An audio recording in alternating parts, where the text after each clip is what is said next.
కష్టపడితే వచ్చే సక్సెస్, కోరుకోకుండా ఆఫర్లు ఇచ్చేది అక్షయ్ ఫ్యాషన్స్.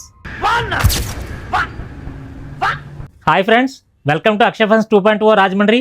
ఫ్రెండ్స్, మరి మార్కెట్లో ట్రెండింగ్ ఐటమ్ తీసుకోవడం అయితే అక్షయ్ ఫ్యాషన్స్ ఫస్ట్ ఉంటుంది. అలాగే బ్యాక్ ప్రింట్లో మరొక ఐటమ్ మీకోసం లేటెస్ట్ తీసుకొచ్చేస్తాను చూడండి. ఇంతవరకు మనకి బ్యాక్ ప్రింట్లో ఇలా డబుల్ పాకెట్ వచ్చి ఐటమ్ అయితే వచ్చింది. ఇప్పుడు ప్రజెంట్ ట్రెండీగా వితౌట్ పాకెట్, జస్ట్ పాకెట్ ప్లేస్లో ప్రింట్ వచ్చింది. Back print, latest designs, plus fabric కూడా చూడండి, మీకు గ్రిండెల్లో నెట్టెడ్ ఫ్యాబ్రిక్. ఇది సూపర్ కలర్ చార్ట్, ఇవన్నీ కూడా excellent colour chart, latest checks, ఇవన్నీ కూడా ట్రెండీ చెక్స్ అన్నీ కూడా ఫ్రెండ్స్. అలాగే మీకు సైజ్ వచ్చేసరికి ML XL 3 సైజులు అయితే అవైలబుల్గా ఉంటాయి. ప్రైస్ వచ్చేసరికి సేమ్ కాస్ట్. సింగిల్ తీసుకుంటే 450, 3 తీసుకుంటే 1200. అలాగే మోర్ అప్డేట్స్ కోసం మన పేజ్ని ఫాలో చేసుకోండి. Thank you. మన అడ్రస్ వచ్చి Gokul TVS opposite road, Mahatma Gandhi wholesale market, third east gate opposite, Dhanalakshmi complex, Tadithota, Rajahmundry.